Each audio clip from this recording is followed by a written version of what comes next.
इस वीडियो में मैं आज आपको जो जेटको के बारे में बताने वाला हूँ, जो जिनकी रिक्वायरमेंट आई है, इलेक्ट्रिकल की 300 रिक्वायरमेंट है, उसके लिए बताने वाला हूँ। जो प्रीवियस ईयर का जो 2017 में पेपर पूछा गया था जेटको का, उसके बारे में आज बताने वाला हूँ, जहाँ पे उसका इजी सॉल्यूशन के साथ जून 2017 में पूछे गया पेपर, उसके आंसर के साथ आपको दिखाऊंगा और किस तरह से क्वेश्चन पूछे जा सकते हैं इलेक्ट्रिकल के रिलेटेड, उसके बारे में हम यहाँ पे बताएंगे।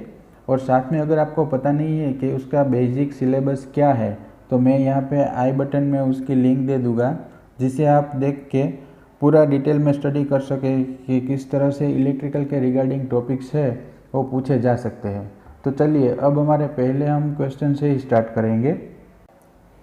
जो हमारा फर्स्ट क्वेश्चन है यहाँ पे, which of the following is not equivalent to vote. Vote के बराबर इनमें से कौन नहीं है। यहाँ पे मैं आपको 4 ऑप्शन बताऊंगा। जो हमारा ग्रीन कलर का होगा वो हमारा आंसर होगा। तो यहाँ पे हमारा आंसर है, right answer, ampere divided by volt, जिसे हम I/V रेशियो भी कहते हैं, जिसे हम रेजिस्टेंस कहते हैं, opus the flow of electric current. और दूसरा ऑप्शन यहाँ पे क्या है, एम्पियर मल्टीप्लाई बाय वोल्ट, जिसे हम पावर कहते हैं, एम्पियर स्क्वायर मल्टीप्लाई बाय ओम, जिसे उससे भी हम पावर कह सकते हैं। और जो हमारा थर्ड है, जूल पर सेकंड, उसे भी हम पावर कह सकते हैं। तो हमारा पावर है, पावर का यूनिट हमारा वोट है। इसीलिए यहाँ पे क्या दिया गया है, which of the following is not equivalent to vote. Vote के बराबर कौन नहीं है, तो हमारा आंसर होगा 1, एम्पियर डिवाइडेड बाय वोट। उसके बाद जो नेक्स्ट क्वेश्चन है, constant voltage source is. Constant voltage source क्या है, तो हमारा आंसर होगा active and unilateral. First constant voltage source और कांस्टेंट करंट सोर्स दोनों आते हैं। उसके बाद जो हमारा थर्ड क्वेश्चन है, Kirchhoff's law are valid for. Kirchhoff's law किसके लिए वैलिड है, तो यहाँ पे both linear and non linear circuit के लिए वैलिड होता है। पैसिव कंपोनेंट के लिए नहीं है, एक्टिव कंपोनेंट के लिए नहीं है, लीनियर सर्किट के लिए भी नहीं है, दोनों के लिए हम अप्लाई कर सकते हैं। जो किर्चॉफ्स का लॉ है, किर्चॉफ्स के 2 लॉ है, Kirchhoff's current law and Kirchhoff's voltage law. यहाँ पे हमारा फोर्थ क्वेश्चन है, तो EMF of primary cell depends upon the. जो प्राइमरी सेल किसके ऊपर डिपेंड होता है EMF का, तो हमारा आंसर है यहाँ पे 1, nature of electrolyte and nature of electrode, दोनों के ऊपर डिपेंड रहता है। उसके बाद जो नेक्स्ट क्वेश्चन है, cell are connected in parallel in order to increase the.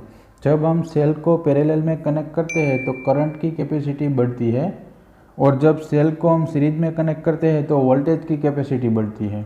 उसके बाद जो नेक्स्ट क्वेश्चन है, for the protection of power system against travelling wave we use surge diverter का हम यूज़ करके फाइंड कर सकते हैं। उसके बाद जो नेक्स्ट क्वेश्चन है, the rate of rise of restriking voltage depends on RRV। और RRV किसके ऊपर डिपेंड रहता है, both inductance and capacitance of the system. जो सिस्टम के पूरा इंडक्टेंस एंड कैपेसिटेंस होता है उसके ऊपर डिपेंड रहता है। उसके बाद जो नेक्स्ट क्वेश्चन है, the capacitance of a capacitor is directly proportional to relative permittivity. हमारा आंसर होगा 1। उसके बाद जो नेक्स्ट क्वेश्चन दिया गया है, a circuit component that oppose the change in circuit voltage is. हम किससे फाइंड करते हैं, किस कंपोनेंट का यूज़ करते हैं, तो कैपेसिटेंस का यूज़ करते हैं।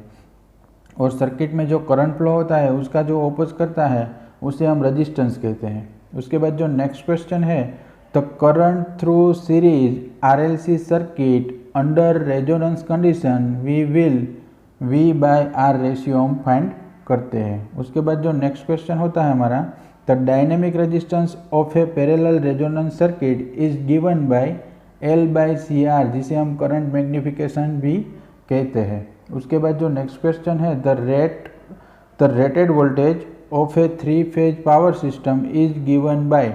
जो रेटेड वोल्टेज होता है वो RMS line to line voltage होता है। उसके बाद जो नेक्स्ट क्वेश्चन है, to improve the power factor in 3 phase circuit the capacitor bank is connected in delta to make capacitor is very small. Capacitor हमारा वेरी स्मॉल होना चाहिए।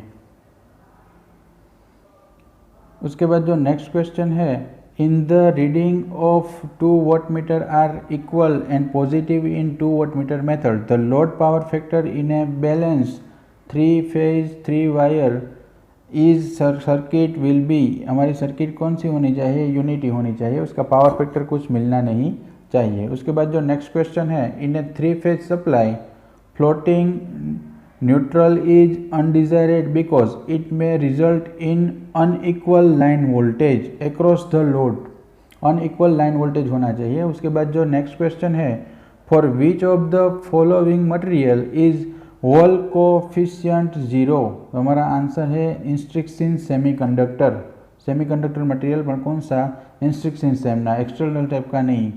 उसके बाद जो नेक्स्ट क्वेश्चन है, conductivity of aluminium is 0.6 time of that of copper.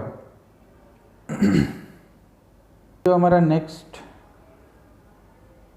Question है, liquid crystal material is used in display device and thermal sensor. Liquid LCD जो material होता है वो किस तरह से यूज करते हैं। उसके बाद जो नेक्स्ट क्वेश्चन है, the rating of fuse wire is always express in ampere. हम जब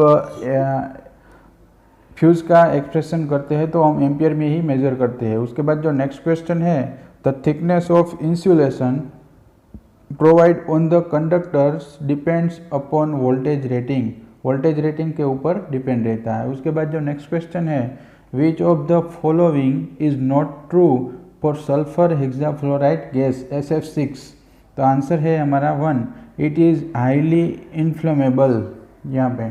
उसके बाद जो नेक्स्ट क्वेश्चन है, ए फ्यूज क्या है, never inserted in neutral wire, neutral wire के साथ हम फ्यूज को कनेक्ट नहीं करते, लाइन वायर के साथ ही हम कनेक्ट करते हैं। उसके बाद जो नेक्स्ट क्वेश्चन है, lamp in street light are connected in parallel, जब स्ट्रीट लाइट में लैंप कनेक्ट किए जाते हैं वो सब पैरेलल में होते हैं, सीरीज में नहीं होते। उसके बाद जो नेक्स्ट क्वेश्चन है, the efficiency of a nuclear power plant is less than that of a conventional fuel free thermal plant because of low temperature and pressure conditions. उसके बाद जो नेक्स्ट क्वेश्चन है, galvanised steel wire is usually used for, यहाँ पे हम सबके लिए use करते हैं, उसमें क्या आता है, स्ट्रे वायर है, अर्थ वायर है, स्ट्रक्चरल कंपोनेंट है, सब इसमें इंक्लूड हो गए। उसके बाद जो नेक्स्ट क्वेश्चन है, in hydro power station what is an enlarged body of water just above the intake and used as a regular reservoir, core is a forebay, उसे हम 1 कहते हैं। उसके बाद जो नेक्स्ट क्वेश्चन है, as the size of a thermal generating unit increase, the capacity cost per kilowatt of installed capacity is decrease, क्या होती है, कैपेसिटी डिक्रीज होती है। उसके बाद जो नेक्स्ट क्वेश्चन है, the efficiency of solar cell is about 0.15।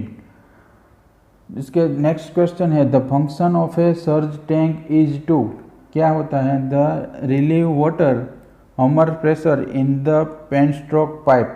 उसके बाद जो नेक्स्ट क्वेश्चन है, a power system need injected for VARS at, क्या है हमारा, both peak and off peak load, दोनों लोड के लिए हम यूज करते हैं। उसके बाद जो नेक्स्ट क्वेश्चन है, the output of a solar cell is the order of 1 volt के लिए होता है। उसके बाद जो नेक्स्ट क्वेश्चन पूछा है, वाटर हमर्स अकर्स इन पेनस्टॉक के लिए होता है, आंसर है हमारा पेनस्टॉक। उसके बाद जो नेक्स्ट क्वेश्चन है, in thermal power plant the pressure in the working fluid cycle is developed by feed water pump, हमारा आंसर होगा फीड वाटर पंप। उसके बाद जो नेक्स्ट क्वेश्चन है, the injected of VAR is required to get a good voltage profile, good voltage profile find करने के लिए VAR हम इंजेक्ट करते हैं। उसके बाद जो नेक्स्ट क्वेश्चन है, on which of the following cycle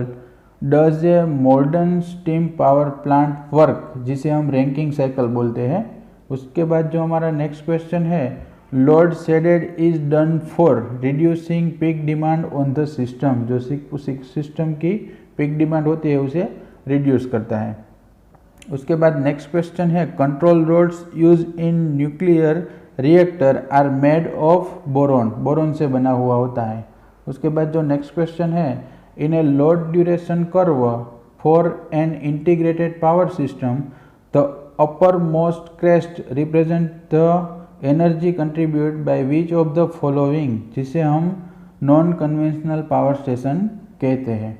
उसके बाद जो नेक्स्ट क्वेश्चन है, demand factor is defined as the ratio of, demand factor किसे कहते हैं, maximum demand to connected load.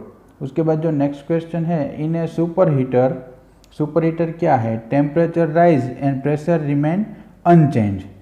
तो इसका आंसर होगा हमारा 1। यहाँ पे दोस्तों मैंने आज जेटको का जो 2017 का क्वेश्चन पेपर है उसके बारे में 40 क्वेश्चन बताए हैं। उसके नेक्स्ट 40 क्वेश्चन हम पार्ट 2 में बताएंगे। तो हमारे साथ कनेक्ट रहिए, और जेटको के लिए मटेरियल के लिए भी यहाँ पे हम अपलोड करने वाले हैं, तो हमारे साथ कनेक्ट रहिए। अगर आपको हमारा वीडियो पसंद आए तो उसे लाइक करें, शेयर करें और सब्सक्राइब करें। Thank you for watching my video.